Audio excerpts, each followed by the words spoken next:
próxima etapa agora, então, nós vamos criar os elementos da laje, tá?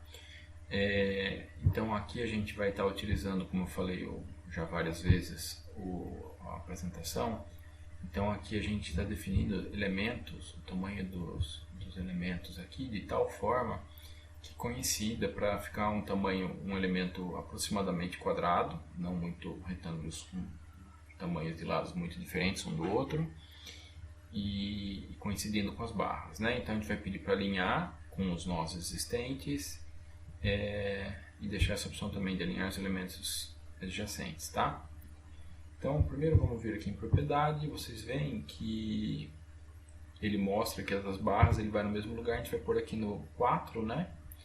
A gente vem aqui atribuir, não é atribuir, é definir. Então aqui ó, a gente está usando unidades centímetros, o material que é da laje é concreto, ou o outro valor aqui, né? E a espessura em centímetros é 22 centímetros e meio, tá? E concreto, material concreto. Não ESC. Aqui a gente vai pôr malha. A gente quer gerar nós, é uma malha retangular. Aí a gente vai definir um contorno, tá? Então a gente pegou aqui o nó da inferior esquerda e vamos fazendo aqui, definindo a região, tá? Finalizar a definição do contorno. Aqui eu vou deixar os valores que estão aqui. Aqui eu não vou pôr quebrar e alinhar com as linhas de barras existentes. Eu vou deixar isso daqui também, tá? E a propriedade é número 4, tá? Que é o material que a gente criou lá, material, na verdade, a seção para laje, tá? Ok. Não é isso que a gente quer. Vamos pôr 0,55 aqui. É aproximado, né? Então aí ele subdividiu melhor aí. Mas ele está ok. Tá? Então ele formou aí uma malha de elementos. Tá ok? E aí, como a gente pediu para ele quebrar as barras com as malhas, o que acontece é o seguinte: se a gente não tivesse feito aquilo, é o que está na apresentação aqui na transparência. No próximo passo, a gente pede para quebrar, né?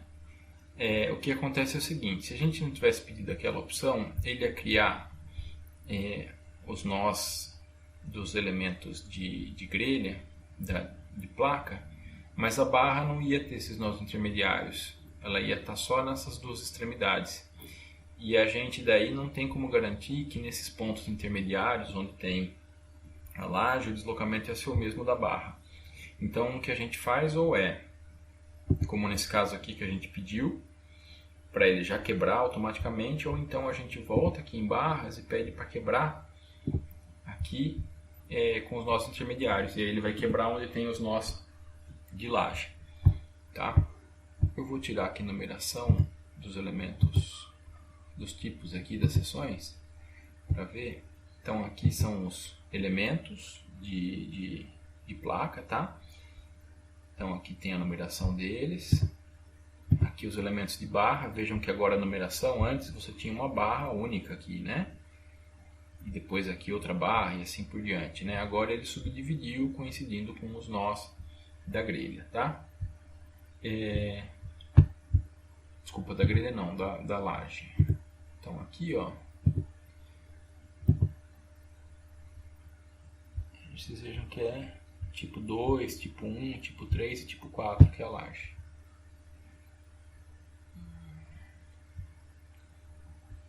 Então agora nós temos aí todos os elementos criados, tanto das barras quanto da laje.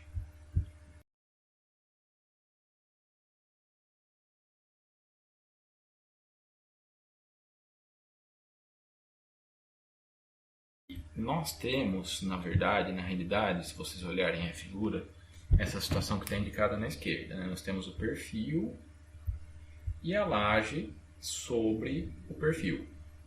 Mas na verdade, quando nós geramos lá no modelo, o que nós fizemos foi gerar a viga, e aí a viga tem um centro de gravidade, como está indicado na figura da direita, e a laje a gente colocou ela também, a gente não colocou nenhum offset na vertical. Então, na verdade, do jeito que a gente fez é como se tivesse como indicado na figura da direita. A laje, a linha média da laje coincidindo com o centro de gravidade da viga. Na verdade a gente não fez o offset porque daí também tem uma questão de como que você vai considerar a largura contribuinte da laje. Então o que se prefere fazer é deixar dessa forma, para que essa ligação entre a laje e a viga seja apenas para distribuir as cargas da laje para a viga. E na hora que a gente colocou aquelas propriedades nos perfis, a gente já considerou a contribuição da laje no momento de inércia daquelas longarinas. Então, como já foi falado, né, dependendo da etapa, você tem contribuições, largura de contribuição da laje diferente. Então a gente prefere fazer assim, não colocar offset, deixar como se fosse aí o que está na figura à direita, e aí na propriedade do perfil que a gente insere lá, a gente considerar o momento de inércia da laje, da contribuição dela na viga. Bom, a próxima etapa agora é aplicar a carga distribuída na laje. A gente vai considerar aqui, por enquanto a gente não está falando nada ainda da parte de trem tipo, essas coisas. Então aqui a gente vai colocar o carregamento da primeira fase, tá? Do projeto do professor. Então aqui seguindo a apresentação, né? E a gente está chamando de PP fase 1. A gente vai aplicar ela utilizando o sistema global, e o valor dessa carga aí você tem que resgatar lá o que foi visto na aula. Deu 6,99 kN por centímetro quadrado. Aliás, por metro quadrado, né? 6,99 kN por metro quadrado. Só que ela é para baixo e o sistema que nós estamos adotando é para cima. Então, por isso o sinal negativo que está aparecendo aí aqui na apresentação, tá? Então, vamos aqui. Já fizemos isso daqui. Então, tudo que a gente tinha aqui para fazer nesse primeiro estágio aqui, ó, olhando a barra da direita, já foi feito, porque aqui em cima, se a gente olhar, a gente está nessa barra de geometria. Então a gente definiu toda a geometria, agora a gente está indo para cargas, tá? Então indo aqui em cargas, a gente vem em novo, nome do carregamento, PP fase 1.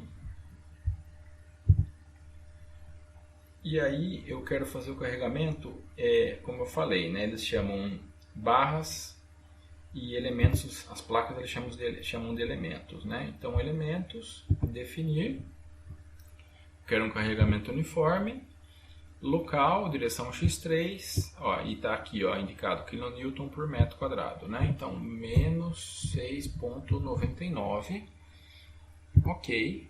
Aí eu quero em todos os elementos, né? Aplicado na laje toda, então todos os elementos, então está indicado aí. Deixa eu ver se a gente der um zoom aqui. Vocês veem que ele mostra aí em cima, então, a carga distribuída nos elementos para baixo, tá? Então, fechar aqui, tá? Tá aí finalizado a aplicação desse carregamento distribuído da fase 1.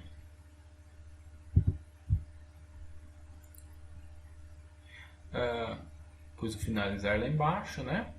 Então, agora, a gente vai aqui vir nesse como calcular, tá?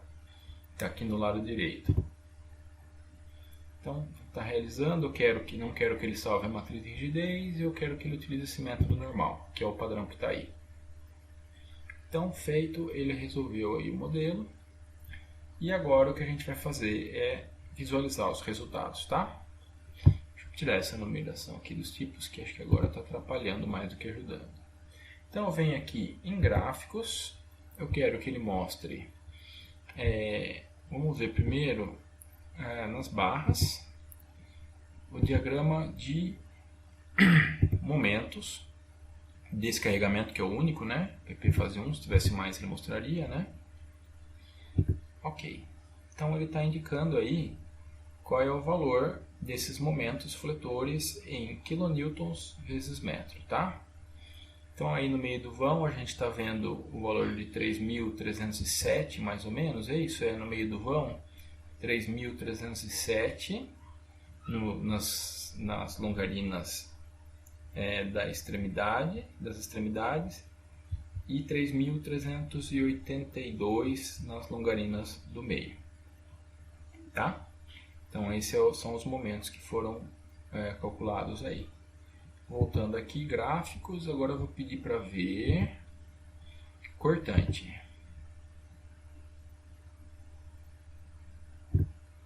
Então, força cortante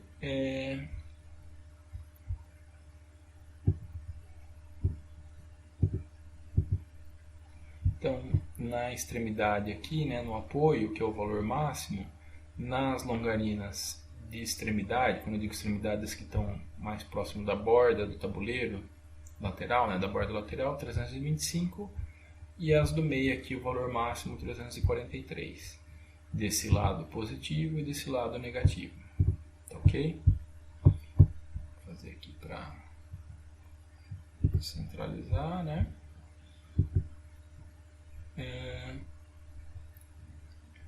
Aqui está falando diagrama dos resultados. Vamos ver deslocamentos.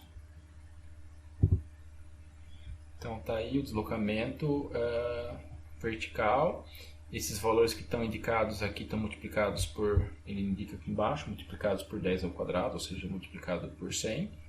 E os valores estão em centímetros, né? Então se eu quiser saber o valor em centímetro, como ele está multiplicado por 100, a gente tem que dividir por 100. E a gente está vendo aí da ordem de 0,26 centímetros, é isso? Que é 260 dividido por 100, não, 2,6 centímetros. 270, mais ou menos esse valor aí no meio, tá?